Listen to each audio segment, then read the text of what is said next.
Hi every one, good morning. അപ്പോൾ ഇന്ന് നമ്മളുടെ വീഡിയോ സ്റ്റാർട്ട് ചെയ്യുന്നത് കിച്ചണിൽ നിന്ന് തന്നെയാണ്. രാവിലത്തെ ജോലികളും കാര്യങ്ങളും ഒക്കെ ആയിട്ടുള്ള ഒരു വ്ലോഗാണ്. ഉച്ചയ്ക്കലത്തെ ലഞ്ചും ഞാൻ പ്രിപ്പയർ ചെയ്തത് കുറേ നാൾ കൂട്ടിയിട്ടാണ് ഞാൻ അങ്ങനെ പ്രിപ്പയർ ചെയ്യുന്നത്. ഈ പാലാണ് കേട്ടോ ഞാൻ വാങ്ങിക്കുന്നത്. മിൽമയുടെ 60 റുപ്പീസാണ്.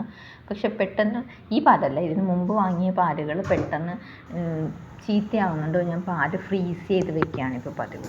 പാല് ഫ്രീസ് ചെയ്ത് വെച്ച് ആവശ്യത്തിന് മുറിച്ചെടുത്ത് ചായ ഉണ്ടാക്കിയോ, പാലുണ്ടാക്കിയോ, മിൽക്ക് ഷേക്ക് ഉണ്ടാക്കിയോ, കോൾഡ് കോഫി ഉണ്ടാക്കിയോ യൂസ് ചെയ്യും. അപ്പോൾ രാവിലത്തെ ചായ കുടിയോടുകൂടിയാണ് ദിവസം സ്റ്റാർട്ട് ചെയ്യുന്നത്. ചായ ഭയങ്കര ഒരു അഡിക്ഷനായിപ്പോയി. കുറേ പച്ചക്കറി എനിക്ക് ഒതുക്കി വെക്കാനുണ്ടായിരുന്നു ഫ്രിഡ്ജിൽ.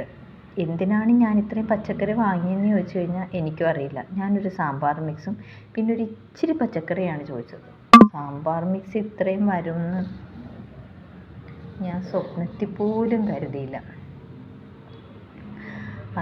അതെല്ലാം ഒതുക്കി അതൊന്ന് ഫ്രിഡ്ജിൽ വെക്കണം. ഓരോന്നോരോന്നായിട്ട് ഞാൻ എടുത്ത് വെക്കാനുള്ള തയ്യാറെടുപ്പിലാണ്. അപ്പോൾ ആദ്യം ഈ ഫ്രിഡ്ജിനകത്ത് വെക്കുന്നതിന് മുമ്പുള്ള ഒതുക്കൽ ഭയങ്കര ഒരു ബുദ്ധിമുട്ടാണല്ലോ. കുറേ ഉണ്ടല്ലോ, ഇത്രയതിൻ്റെ ആവശ്യമില്ല. പക്ഷേ എനിക്ക് പാളിപ്പോയൊരു സംഗതിയുണ്ട്. ഇത് പാളിപ്പോയി. അവരെന്നോടൊന്ന് പഴുത്തതാണ്, വലിയതാണ്, നല്ലതാണെന്നൊക്കെ പറഞ്ഞപ്പോഴേ ഞാൻ പറഞ്ഞു എനിക്കൊരു ചെറുത് മതി, ഇത്രയും വലുത് വേണ്ട. നല്ലതെന്ന് കേട്ടപ്പം വാങ്ങിയിട്ട് വന്നത് ബേർഡ്സിനും കൊടുക്കാമല്ലോ എന്ന് കരുതി. പക്ഷെ ഒട്ടും പഴുത്തിട്ടില്ല.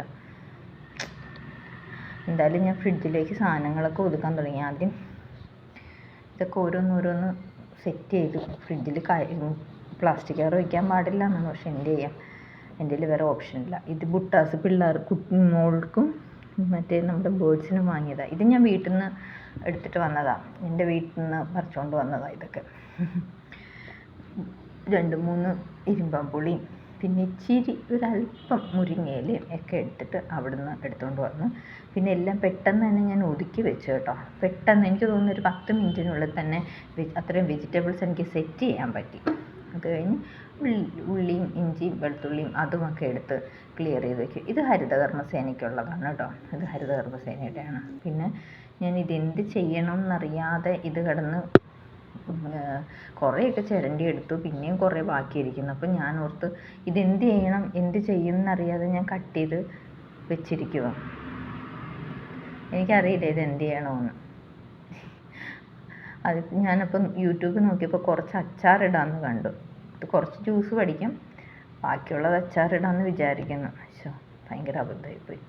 എന്തായാലും ഞാനെടുത്ത് വെക്കുന്നുണ്ട്. അത് കഴിഞ്ഞ് രാവിലെ ഇത് മോൾക്കുള്ള ജ്യൂസ്. പിന്നെ ബുട്ടാസ് വാങ്ങിയോണ്ട് അത് കഴിക്കാൻ ഭയങ്കര ഇഷ്ടമാണ്. പക്ഷെ ഇച്ചിരി മൂത്തതായിരുന്നു. നമുക്ക് അത്രയും മൂത്തത് വേണ്ട. ഇത് ഇപ്പം അടുപ്പിലോട്ട് കുറച്ചുകൂടെ തീ കൊടുത്തു കഴിഞ്ഞാൽ അത് നമ്മുടെ പോപ്കോണായിട്ട് മാറും. അപ്പോൾ അത്രയും മൂത്തതായിരുന്നത്. അപ്പോൾ ഞാൻ അതിനകത്തുനിന്ന് ഒരെണ്ണം അവൾക്ക് രാവിലെ കഴിക്കാൻ വേണ്ടി അവൾ തന്നെ അത് ഇൻസിസ്റ്റ് ചെയ്ത് നിർബന്ധം പിടിച്ചിട്ടാണ് അതൊരെണ്ണം വന്ന് കയ്യും പൊള്ളിച്ചിട്ട് ആൾ പോയി.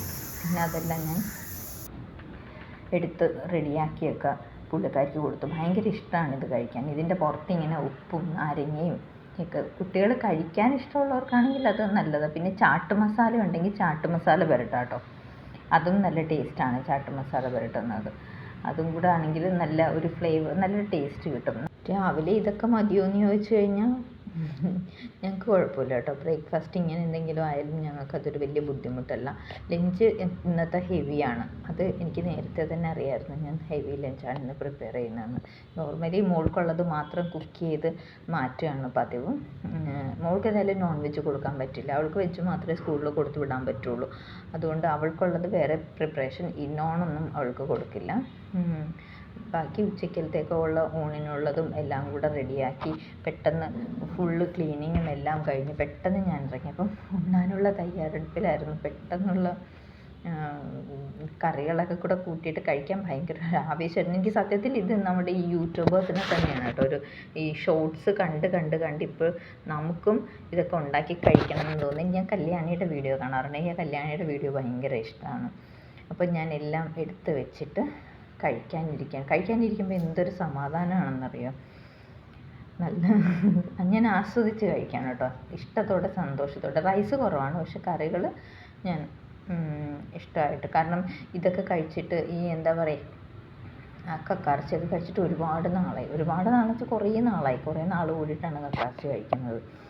കക്കയിറച്ചി പിന്നെ മുരിങ്ങയിലയും പരിപ്പും ഒന്ന് ഉടച്ച് കറി വെച്ചത്, പിന്നെ വെണ്ടയ്ക്ക മെഴുക്ക് പുരട്ടി. അപ്പോൾ എൻ്റെ ഫേവറേറ്റ് ആയിട്ടുള്ള എല്ലാ സാധനങ്ങളും അതിനകത്ത് ഉണ്ടായിട്ടുണ്ട്. ഒരു നാടൻ ഊണിൻ്റെ ഒരു അടിപൊളി ലഞ്ചായിരുന്നു. അപ്പോൾ എനിക്കത് ഭയങ്കര ഇഷ്ടമായി. ഇതിൻ്റെ ഷോർട്ട് വീഡിയോ ഇട്ടിട്ടുണ്ട് കേട്ടോ, അത് കണ്ടില്ലെങ്കിൽ അതൊന്ന് കാണണം. പിന്നെ എനിക്കൊന്ന് ഉറങ്ങാൻ തോന്നി, വേണ്ട പാർലറിൽ പോകണം. അപ്പോൾ ബൈ.